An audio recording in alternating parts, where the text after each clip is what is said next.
lot of my friends would probably envy me. While still quite young, I inherited a lovely apartment, and my father pulled some strings to land me a solid job at his company. But the real jackpot, I had a stunning wife. I met Lily back in college. We weren't in the same classes, but fate, or just dumb luck, brought us together. I used to call her my lucky charm. We were inseparable, and she fit perfectly into my world. We loved going out, parties, fancy soirees, elegant banquets, you name it. Lily was a free spirit, the life of any gathering.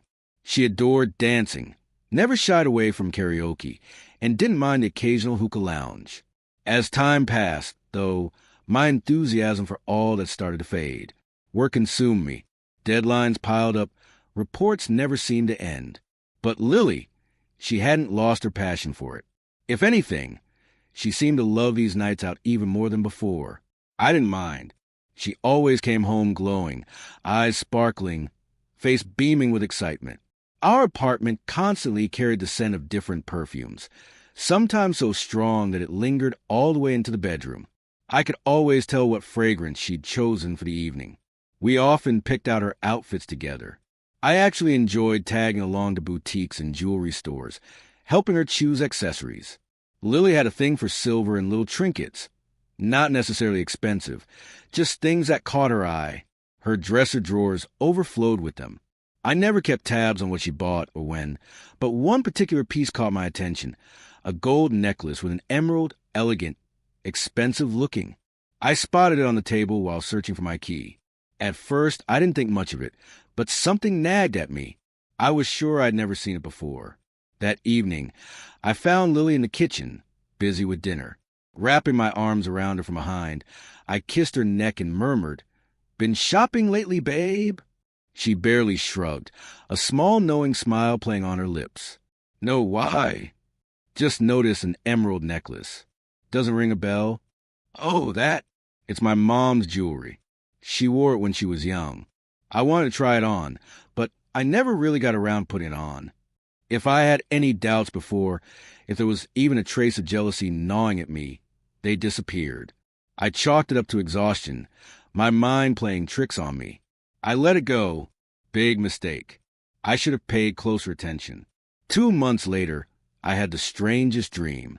It was like I wasn't really there, just an invisible spectator, watching my wife stroll through a park with some guy. She laughed, whispered something sweet, looked at him the way she used to look at me.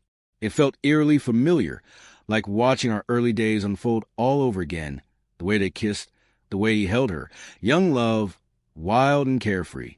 She even dressed differently. Short dress, bold makeup, laughter ringing through the air.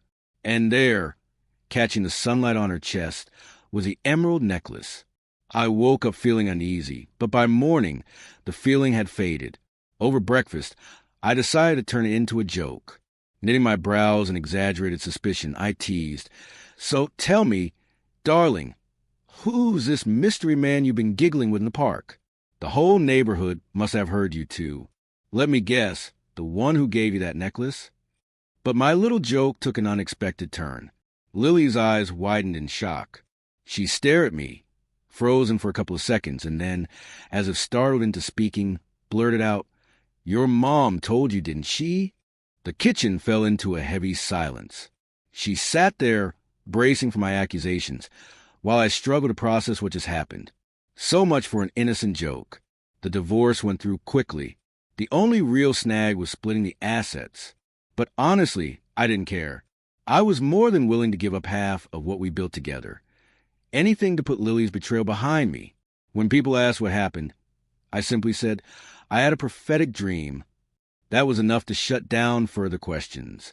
She'd always sworn she only wore silver, claimed gold didn't suit her, that emeralds weren't her thing. And yet, in that dream, there they were, shimmering against her skin. It still amazes me how something so trivial unraveled everything. But oddly enough, I look back on it without bitterness. In the end, that dream did me a favor. It set things straight. And if there's one lesson I took from it, it's this. Pay attention to the little things. They might seem insignificant, but together they form the bigger picture. And sometimes All it takes is a single loose thread to make everything fall apart.